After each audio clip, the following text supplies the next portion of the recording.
Hello friends, how are you doing today? My name is Mary and this is Happily Ever Esch. How are you guys? It has been a while since I've posted a video. I was taking a little break from YouTube. I was taking a little break from posting on YouTube. I was calling it a media fast.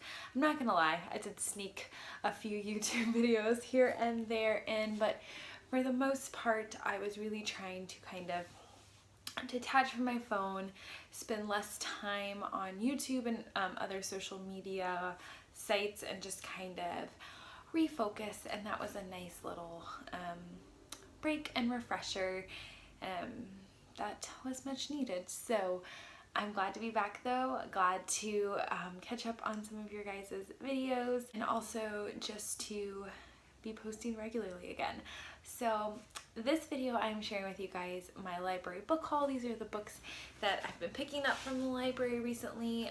I recorded some of this while I was on a break, so I'm in a couple different outfits throughout this, but I did want to pop on here and show you the most recent hold that's come in for me, and that is The Alice Network by Kate Quinn. The Alice Network follows two different storylines. The first story we follow is Charlie St. Clair. She is a young woman who's living in America, and she finds herself pregnant, and she's not married, and her family is very upset about this.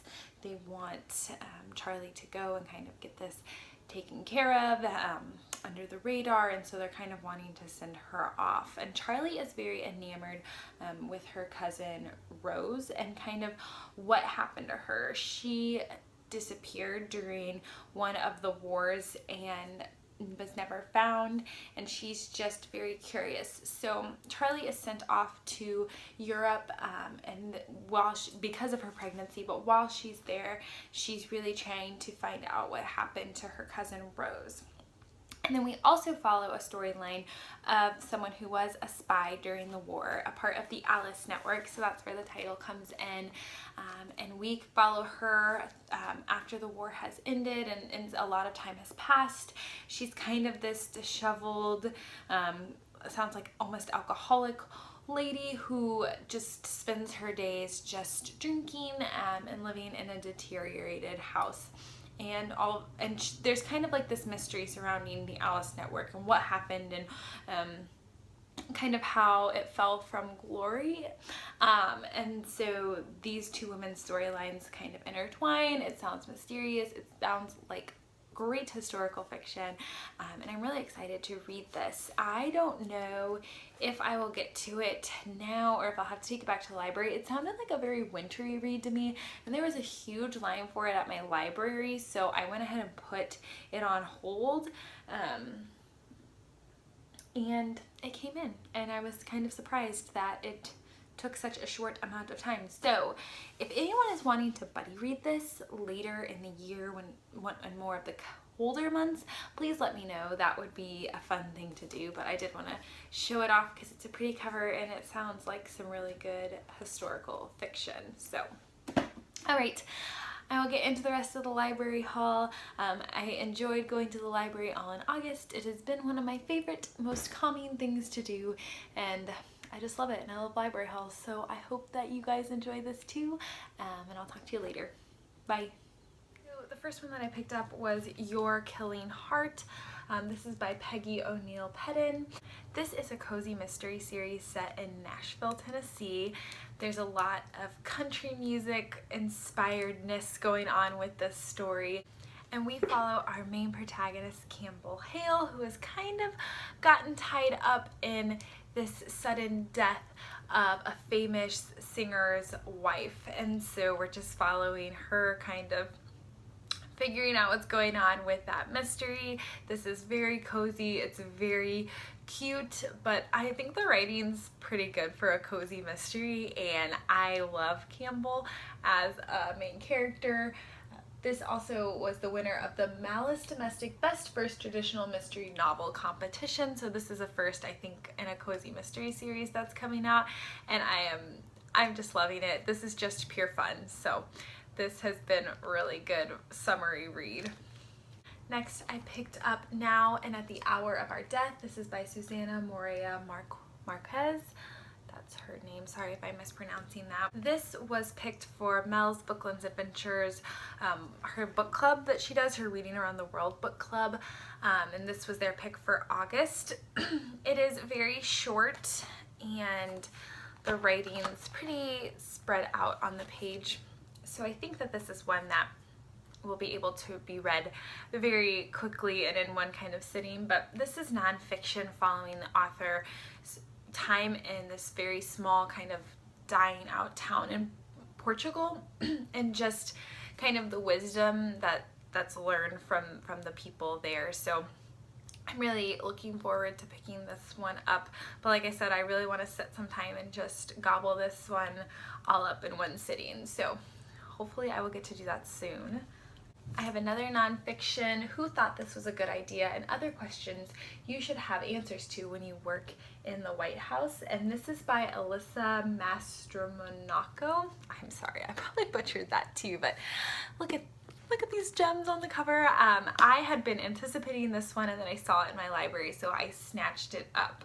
I was a political science major in college, so all like the logistical things behind the scenes of the politics that we experience through news and media is just super interesting to me. And Alyssa worked with the president for 10 years. I don't exactly know what her job was, but I know she had a lot to do with kind of the like the presentation of Barack Obama like through his campaigning and just throughout his presidency. And so this is just a really intimate picture of what was going on, what her job was, and I am just so looking forward to this one. I think it's going to be great, and I have a very deep love for Barack Obama, so I am just excited to get to have a piece of him in this book. Next, I have some YA fantasy. I picked up The Winner's Crime. This is the second in Marie Rutowski's The Winner's series, The Winner's Curse series. I'm not sure, but I loved the first one. I gobbled it up, and so I just wanted to pick this up for something fun and light and just a quick read, because I know that's what it's going to be. This is the second one, so I don't want to talk a lot, but alternative world, slavery, rebellion, women's rights, it's all in there, so I'm excited to pick this one up. Another one that I've heard talked about on BookTube is The Accusation by Bandy, and this is Forbidden Stories from Inside North Korea. So I want to read some of the inside flap to you guys because I think it's important to represent this correctly. A collection of searing and heart-wrenching stories by an anonymous North Korean writer who is still living in the country. The Accusation was secretly brought to South Korea in order to be published there and abroad. 17 publishers around the world are now preparing editions. This deeply moving and eye-opening literary work paints a powerful portrait of life under the North Korean regime. So very timely, very important, pretty much amazing that we even are able to read this. So I am very excited about it, and I believe the same person who translated The Vegetarian translated this work as well to English. Yeah, so Deborah Smith is the Man Booker International Prize-winning translator of The Vegetarian. So that's very cool, and I am very much looking forward to reading this one. I also picked up The Final Girls by Riley Sager. I heard about this from Julie from A Girl in a Books channel, and this is a new release thriller. I think that people say this is kind of like a nod to classic horror in the vein of like Scream and those other stories where there's like a final girl and kind of that trope in like the horror genre. But I've also heard that this isn't horror, it's a thriller, so I think that I will be able to handle it because I'm not someone who enjoys horror. But I think that this follows someone who has survived a mass killing or a mass murder, but now there's someone coming after these final girls. And so that's really all I know about it, really all I want to know. But just from hearing Julie talk about this, like, it was too intriguing not to at least give it a try. So excited to pick this guy up. I also have Little Deaths by Emma Flint. This is another thriller. I was feeling very thrillery, I guess. But this was nominated for the Bailey's Women's Prize for Fiction. And I know this follows a mom whose 2 children have either disappeared, been murdered. I'm not sure if we actually know, but the mom is being accused of doing it, though she is denying it. I think we're kind of trying to figure out who done it. So this I think will be a good one too, but I think the writing is supposed to be a little more literary and a more prominent thing than maybe in some thrillers. So I'm looking forward to giving this guy a try. Next I have a cookbook. It's called Eating in the Middle, a mostly wholesome cookbook, and this was sitting out on like the staff picks, and I just thought that a mostly wholesome cookbook line was too intriguing not to pick up. I would say that I eat pretty healthily. Lots of fruits, lots of vegetables, but I am someone who enjoys the finer things in life, and I like bread and I like desserts, and so that was just such an intriguing title to me, because I do think that there's been such this push against fats, and that fats can be good for you and you need them to survive, and like they're not evil. And so I don't know, this was just very intriguing, and it's just very beautifully laid out. Just the pictures are really clean and the text is really easy to read, and just, you know, something fun to flip through. And I just think making delicious food that's also good for you, like, I'm about it.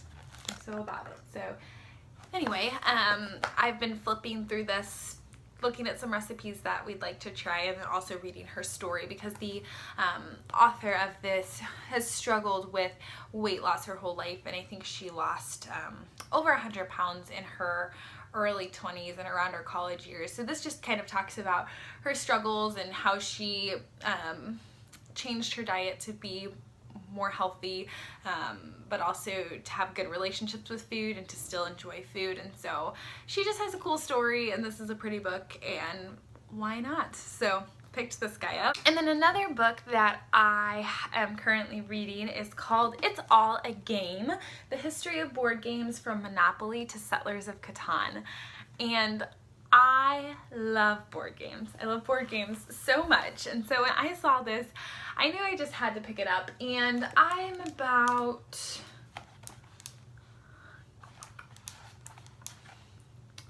40 pages in, and I am absolutely loving this. Super intriguing. It talks just all about different board games and their significance besides just being games for entertainment, and this has just been lovely so far. I'm really looking forward to finishing it up. It's entertaining and fun, but also I think really educational, and I mean, what more could you want in nonfiction? So I will definitely be talking more about this when I finish it, but I think if you're all interested in games, history of people, history of games, that this would be something that you would really enjoy. Oh, and sorry, Tristan Donovan is the author on this guy. The first one is A Kind of Freedom, and this is by Margaret Wilkerson Sexton. And this is a very new release. I saw it on Book Riot's like books that are coming out this week or books that are coming out this month, and it just sounded absolutely fantastic, so I picked it up. It is not too long of a book, and this follows Evelyn, a Creole woman living in New Orleans, I believe. Yes, she lives in New Orleans around World War II, and then it follows the generations to follow after her. This is kind of sounds like a similar vein of Homegoing. You're seeing that line. I think this is in particular looking at Jim Crow law and how that affects Evelyn's descendants in the following generations. And I do think in modern time we come to Hurricane Katrina, which is again a huge event. This just sounds important and riveting, and I'm just all kinds of excited to read it. The author grew up in New Orleans. She was born and raised in New Orleans, so what a perspective to get to read a story from. I saw this on the book, like I said, the Book Riot books to look out for, and I instantly put it on hold at my library. So I'm stoked about this guy.